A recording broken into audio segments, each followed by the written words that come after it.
Pada kesempatan kali ini, aku akan menceritakan sebuah film berjudul The Con Artist yang rilis tahun 2014 di Korea Selatan. Film ini menceritakan keseruan cracker elit dalam membobol berbagai jenis brankas yang berisikan harta senilai ratusan juta sampai miliaran won. Beberapa unsur seperti hacker, teknologi canggih, gangster, action, dan ditambah plot twist yang tidak terduga menjadikan film ini sangat menarik untuk dibahas. Tanpa berlama-lama, langsung aja kita masuk ke dalam filmnya.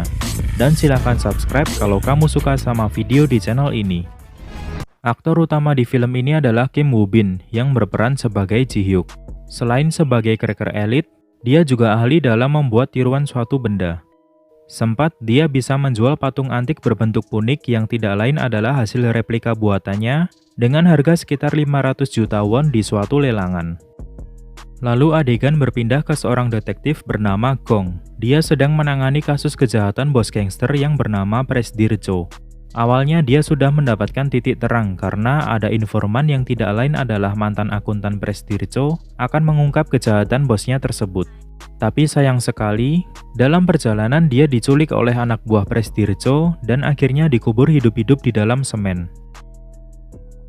Kembali lagi ke Ji Hyuk, dia berhasil membuat uang tiruan yang sangat persis dengan uang aslinya. Tapi uang tersebut lemah dengan alkohol karena masalah perekatan tinta. Dan dia berkata kepada Go-in teman satu timnya, bahwa uang tersebut bisa menjadi keuntungan. Ya mungkin kalau uang tersebut bisa digunakan, dia akan tajir banget karena bisa memproduksi uangnya sendiri. Suatu hari, Ji Hyuk mendatangi galeri milik seorang wanita bernama Yuna. Tidak lain adalah untuk berinvestasi, dan dia juga ingin menaruh lukisan wanita yang dia cintai di galeri tersebut. Tidak tanggung-tanggung, dia akan investasi sampai 1 miliar won. Kelihatannya mungkin cukup aneh kenapa dia menginvestasikan uangnya di tempat tersebut. Tapi tunggu aja karena nanti akan terjawab kok. Walaupun begitu, sebenarnya dia belum memiliki banyak uang, dan dia sedang merencanakan suatu kejahatan untuk menghasilkan uang. Tapi dia membutuhkan seorang hacker untuk membantu aksinya. Dan terpilihlah Jong Bae, seorang hacker profesional namun reputasinya buruk karena ada rumor beredar bahwa dia dulu pernah mengkhianati rekannya. Namun Ji Hyuk tetap percaya untuk merekrutnya. Setelah itu, dia juga menyewa gudang besar untuk dijadikan markas kepada seseorang bernama Turbo. Ternyata kejahatan yang dia maksud adalah mencuri toko perhiasan. Tetapi sebelum itu, mereka melakukan perencanaan terlebih dahulu. Mulai dari pemetaan, survei lokasi sekitar, menyadap CCTV, cara mengelabui polisi, dan lain-lainnya. Namun mereka masih belum menemukan cara untuk masuk ke ruangan VIP toko perhiasan. Tidak lain adalah untuk mengetahui jenis berangkas apa yang digunakan. Karena setiap berangkas perlakuannya berbeda-beda. Dan Ji Hyuk sebagai cracker elit juga harus mengetahuinya terlebih dahulu.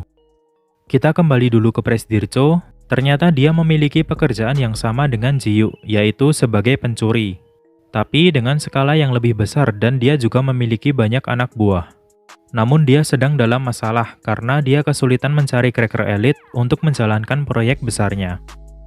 Suatu hari, Ji Hyuk bertemu dengan Yuna di sebuah restoran. Di sini dia melihat Yuna menggunakan berlian. Dan dia tahu bahwa itu adalah berlian Yujin biru dari permaisuri Napoleon III yang sangat mahal harganya. Dan ternyata itu adalah kalung peninggalan ayahnya. Lalu Ji Hyuk mengajaknya untuk mengecek harga kalung berlian itu di toko perhiasan.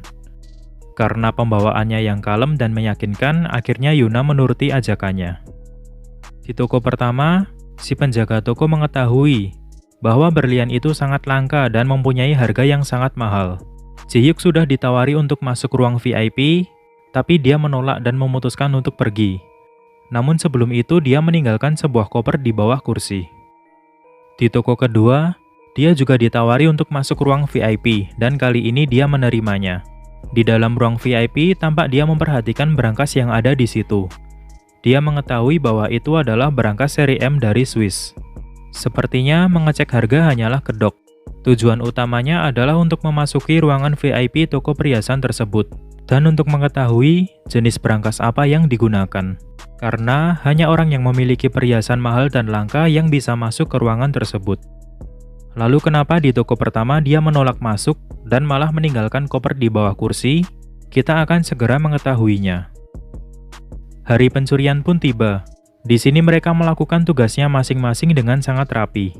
Koin berpura-pura mabuk dan menempelkan peledak di kaca, lalu dia mengacau sampai alarm berbunyi.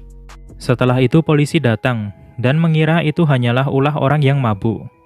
Tiba-tiba kaca tadi meledak dan koper yang ditinggalkan Ji-hyuk mengeluarkan asap, sehingga polisi mengiranya itu adalah suatu kebakaran. Ternyata toko pertama yang ditaruh koper tadi bukan yang akan dicuri, melainkan hanya sebagai pancingan untuk polisi, agar mereka bisa lebih leluasa mencuri di toko yang lain, yaitu toko kedua yang Ji-hyuk datangi. Cerdik banget sih ini. Dengan peralatan yang super canggih, Ji-hyuk dan Go-in bisa masuk ke ruangan VIP tadi, dan melancarkan aksinya sebagai cracker elit. Sedangkan Jong-bae mengawasi di luar. Berbekal kemampuannya yang mumpuni, bukan hal sulit untuk bisa membobol brankas tersebut. Akhirnya, berlian dengan nilai ratusan juta bisa mereka angkut pulang. Sayang sekali, mereka berurusan dengan orang yang salah. Ternyata toko perhiasan tadi masih berhubungan dengan bos gangster yaitu Presdircho. Tapi di sini Presdircho tidak marah, melainkan dia kagum dengan cracker elit yang bisa mengelabui polisi dan membobol brankas dengan sangat cepat. Tanpa pikir panjang, Presdircho mengutus anak buahnya untuk mencari tahu siapa cracker elit tersebut. Singkat cerita, Presdircho sudah mengetahui markas Ji-hyuk dan langsung mendatanginya untuk mengajak kerjasama. Tapi bukan dengan cara yang baik-baik tentunya. Tahu sendirilah kelakuan gangster seperti apa. Ji-hyuk yang datang terlambat mendapati teman-temannya sedang disandra dan dia mencoba melakukan perlawanan. Namun sia-sia karena dia ini sebenarnya nggak jago bela diri. Lalu, Presdircho menawarkan kerjasama tersebut dan langsung ditolak oleh Ji-hyuk. Sampai akhirnya mereka dikurung di suatu ruangan. Setelah beberapa waktu, Presdircho memanggil mereka dan kembali menawarkan kerjasama. Tapi kali ini disertai dengan ancaman bahwa kalau mereka menolak, maka akan berakhir seperti mantan akuntannya yang dikubur hidup-hidup di dalam semen.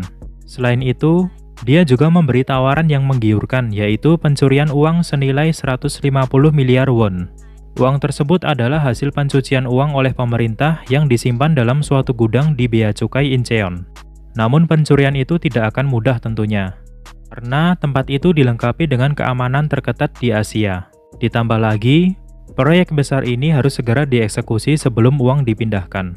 Dan karena tawarannya cukup menarik, akhirnya Ji-hyuk menerimanya.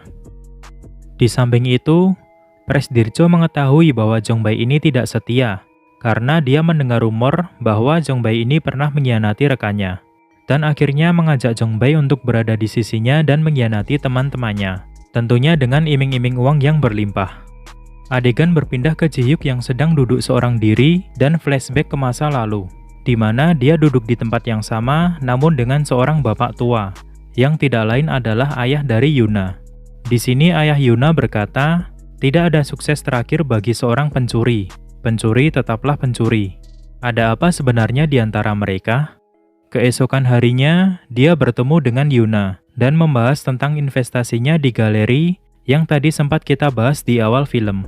Jadi investasinya ini akan digunakan untuk bermitra dengan Museum Belita di Abu Dhabi, yang akan memperkenalkan seniman dari setiap negara. Kembali lagi ke rencana pencurian uang senilai 150 miliar won, beberapa strategi sudah mereka susun. Go-in membuat bom untuk nantinya diledakkan di area Bea Cukai. Tujuannya untuk memancing perhatian penjaga agar Ji-hyuk bisa membobol brankas dengan tanpa gangguan. Jong-bae mempersiapkan alat yang dipasang ke server Bea Cukai agar nantinya dia bisa membajak sistem di Bea Cukai. Jadi dia akan membuat seolah-olah ada kesalahan sistem, dan terpaksa pihak Bea Cukai akan mematikan serta mereset sistem. Sehingga otomatis akan mematikan kamera pengawas CCTV dan sensor laser yang ada di gudang brankas. Tapi mereka hanya punya waktu 45 menit sampai sistem di Bea Cukai hidup kembali. Sedangkan, Ji-hyuk masih fokus berlatih membuka brankas seri L dari Israel yang ada di gudang tersebut. Setelah itu, adegan memperlihatkan anak buah Presdircho menyodorkan sebuah kertas kepada bosnya tersebut. Tidak lain adalah fakta mengenai data pribadi Ji-hyuk. Dan di sini Presdircho mulai sadar bahwa Ji-hyuk mempunyai hubungan dengan ayah Yuna. Terlepas dari rencana pencurian berskala besar tadi, tampaknya ada sesuatu di balik Ji-hyuk Presdirjo, serta ayah Yuna. Suatu hari, Ji-hyuk dan Yuna bertemu dan terlibat obrolan.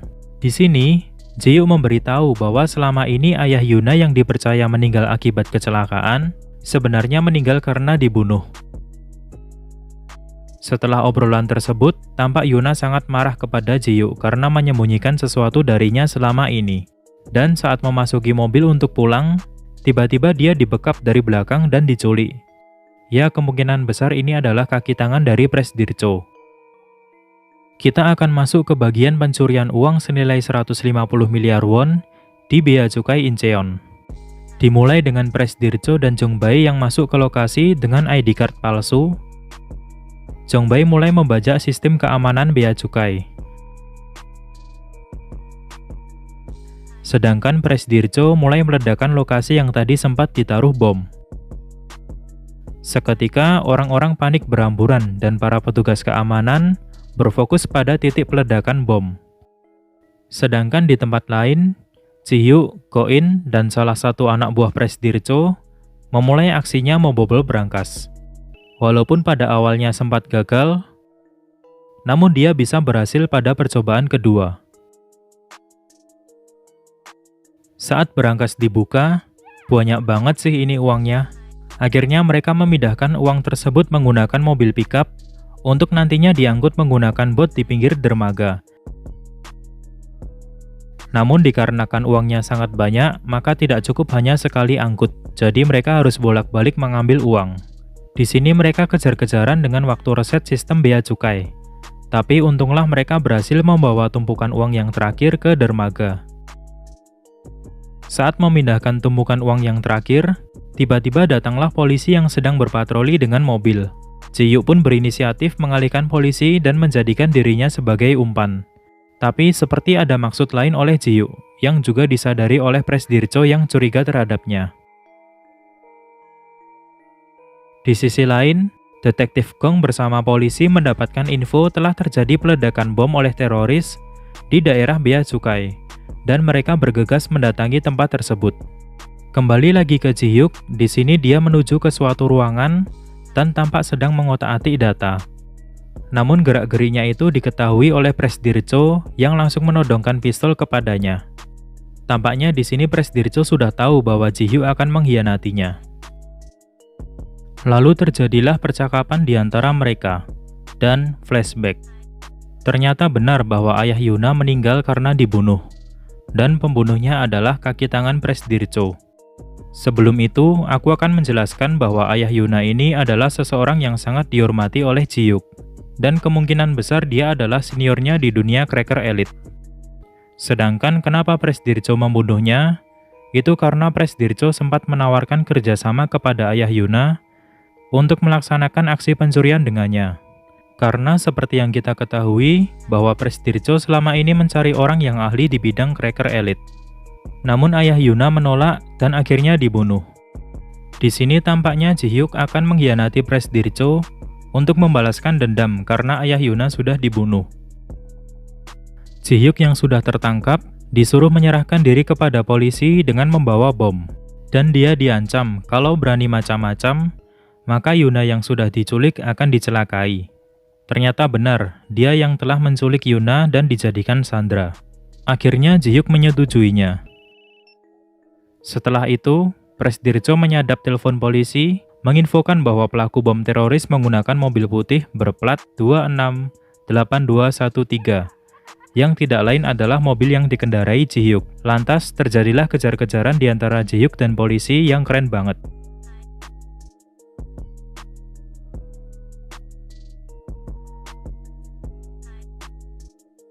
Akhirnya Ji-hyuk berhenti di pinggiran dermaga dengan membawa koper. Polisi tidak berani menangkapnya karena tahu isi koper tersebut adalah bom. Ji-hyuk memanfaatkan kesempatan ini untuk kabur dengan melompat ke air. Tapi sebelum mendarat ke air, dia sudah tertembak. Dan bom diledakkan oleh Presdirjo. Setelah itu Presdirjo menginfokan kepada para anak buahnya bahwa Ji-hyuk sudah mati. Di sini Jong-bae tampak senang mendengar hal itu, karena dia akan mendapatkan bagian yang lebih besar dengan meninggalnya Ji-hyuk. Go-in yang kesal mengetahui Jong-bae sudah berkhianat, langsung memukulnya dan terjadilah keributan di antara mereka. Sampai-sampai Jong Bae menusukkan pisau ke perut Go In. Wah, bener-bener busuk banget sih pengkhianat seperti ini. Anak buah Presdir Cho yang melihat Go In tertusuk pisau, terlihat biasa saja karena mereka tahu bahwa Jong Bae ada di pihak mereka. Setelah itu, Go In yang sedang sekarat dikurung di dalam peti kemas. Aksi pencurian sudah selesai, dan memperlihatkan tumpukan uang tadi diangkut menggunakan truk ke markas Presdir Cho. Saat dibuka, tumpukan uang sudah di depan mata. Sungguh alur cerita yang gak tertebak kan? Tapi tunggu dulu, justru plot twist belum aku mulai. Saat dicek lebih lanjut, ternyata itu adalah uang palsu yang berbentuk kupon. Setelah itu dia mendapatkan telepon dari Ji-Hyuk yang dikira sudah mati, ternyata keadaannya sehat sentosa. Tapi bukannya dia sudah mati tertembak? Tentu saja tidak. Yang menembaknya adalah Turbo, temannya sendiri. Dan itu bukan senapan asli, melainkan hanya pemicu untuk alat yang sudah digunakan oleh Ji-Hyuk. Jadi saat ditembakkan, alat tersebut akan bereaksi seolah-olah Ji-Hyuk sedang tertembak. Dan darahnya pun juga darah palsu. Tak lama kemudian, polisi berdatangan. Di sini Detektif Gong sudah mendapatkan surat kuasa untuk menahan Presdir Cho. Dan tentu saja, Ji-Hyuk dibalik semua ini. Ternyata selama ini dia telah merekam suara Presdir Cho, termasuk ucapannya tentang akuntan yang tadinya akan menjadi informan, dibunuh dengan dikubur di dalam semen. Dan tentu saja atas kejahatan-kejahatannya selama ini. Presdir Cho yang sudah merasa terkepung akhirnya kabur lewat pintu belakang, dan menyuruh anak buahnya untuk menghabisi Yuna yang sudah diculik. Namun dalam usahanya kabur, dia terlihat oleh Detektif Gong dan langsung dikejar. Setelah itu adegan memperlihatkan Yuna dengan posisi tangan terikat didatangi oleh seseorang. Tebak siapa? Ternyata itu adalah Jong Bae. Dia datang untuk menyelamatkannya. Lah, berarti dia nggak berkhianat selama ini. Jadi sejak awal dia memang tidak berkhianat. Dia hanya berpura-pura menjadi pengkhianat atas arahan dari Ji-Hyuk. Lalu kenapa dia menusuk Go In? Ternyata ini juga settingan. Sebenarnya dia menusukkannya dengan pisau mainan. Dan darahnya pun juga darah palsu. Lalu diperlihatkan, Go In dan Jong Bae kembali ke markas Presdir Cho. Mereka berpura-pura sebagai polisi dan membawa tumpukan uang yang ada di dalam truk tadi. Loh, bukannya itu uang palsu? Lalu mau diapakan? Nanti akan aku jelaskan kok. Di tempat lain, Presdir Cho yang sedang kabur, tiba-tiba ditabrak oleh Ji-Hyuk sampai mobilnya terhempas. Di sini tampak dia sudah sempoyongan dan memberikan kalung milik Yuna. Walaupun dia mencoba melawan, tetapi percuma, karena Ji-Hyuk tidak semudah itu untuk dikelabui. Akhirnya, Turbo datang menjemput Ji-Hyuk, lalu mereka pergi. Sedangkan polisi juga datang menjemput Presdir Cho untuk dipenjara. Sampai di sini belum selesai, karena kita belum membahas soal uangnya tadi. Jadi, uang yang terlihat palsu tadi sebenarnya asli. Ingat kan di awal film tadi? Ji-Hyuk sedang mencetak uang palsu dengan tinta. Dan tinta ini juga yang disemprotkan ke uang curian tersebut. Alurnya seperti ini. Tadi sempat diceritakan, saat akan memindahkan tumpukan uang terakhir, tiba-tiba muncul polisi berpatroli dengan mobil. Sebenarnya itu adalah Turbo dan teman-temannya. Di saat anak buah Presdir Cho sedang bersembunyi di dalam kapal boot, mereka melakukan manipulasi terhadap uang dengan menyemprotkan tinta. Jadi tampilan uang tadi akan berubah menjadi uang palsu seperti kupon. Namun perubahannya membutuhkan waktu. Sehingga saat anak buah Presdir Cho memindahkannya, tidak curiga karena masih dalam wujud aslinya.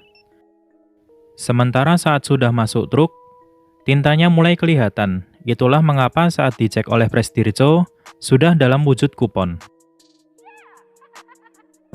Tetapi seperti yang kujelaskan di awal film, tinta ini tidak permanen karena lemah terhadap alkohol. Dan setelah itu, adegan memperlihatkan uang tadi dicuci, sampai tintanya luntur, dan memperlihatkan wujud aslinya. Beralih ke Yuna, dia tiba-tiba menemukan tas di depan pintunya. Di tas itu berisi foto dirinya dengan ayahnya, dan tumpukan uang. Tampak juga tulisan, ini investasi sesuai janji. Maaf terlambat. Yang tidak lain adalah dari Ji-Hyuk. Setelah itu adegan berpindah ke Museum Belita di Abu Dhabi. Museum inilah yang tadi sempat Yuna sebut akan menjadi mitranya.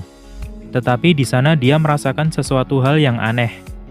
Karena melihat kalung miliknya dipajang dan terdapat tulisan bahwa itu adalah barang spesial dari Korea Selatan. Lalu dia melangkah lagi dan menemukan lukisan dirinya terpampang di museum itu. Ingatkan rencana Ji-hyuk untuk berinvestasi dan memasang lukisan wanita yang dia cintai di galeri milik Yuna. Ternyata wanita yang dimaksud adalah Yuna. Setelah itu Ji-hyuk muncul dari belakang dan film selesai. Selanjutnya aku akan menjelaskan bagian yang mungkin akan jadi pertanyaan. Yang pertama adalah, kenapa Ji-hyuk melakukan investasi di galeri milik Yuna? Jadi sejak awal dia sudah tahu bahwa Yuna adalah anak dari seorang yang sangat dia hormati. Tujuannya tidak lain adalah ingin menjaga dan menjamin hidup Yuna baik-baik saja. Namun pada akhirnya, mungkin Ji-hyuk juga mulai jatuh cinta kepadanya. Lalu, kenapa hasil pencurian uang di bea cukai tidak diberitakan ke media dan dicari pencurinya? Karena uang tersebut adalah uang haram, hasil pencucian uang oleh pemerintah, dan tidak mungkin mereka akan membocorkannya ke publik. Lagian uang segitu juga tidak terlalu besar bagi pemerintahan. Aku juga akan menjelaskan bahwa merampok toko perhiasan yang masih berhubungan dengan Presdirjo itu bukan suatu kebetulan. Kemungkinan Ji-hyuk memang sudah merencanakannya sejak awal, agar dia bisa masuk ke dunia Presdirjo dan membalaskan dendamnya untuk ayah Yuna yang sudah dibunuh. Terakhir, tidak semua uang dicat, melainkan hanya tumpukan terakhir saja. Tetapi sesuai logika, tumpukan terakhir uang yang diangkut ke truk berarti berada paling dekat dengan pintu truk. Dan itulah yang dicek oleh Presdirjo. Padahal uang yang di belakang harusnya tetap dalam wujud aslinya. Tapi mungkin Presdirjo dan anak buahnya sudah panik, sampai tidak melihat ke bagian dalam lagi. Terima kasih sudah menonton video di channel ini. Jangan lupa subscribe kalau kamu suka sama videonya, agar kita bisa ketemu lagi di video selanjutnya. Dan sampai jumpa.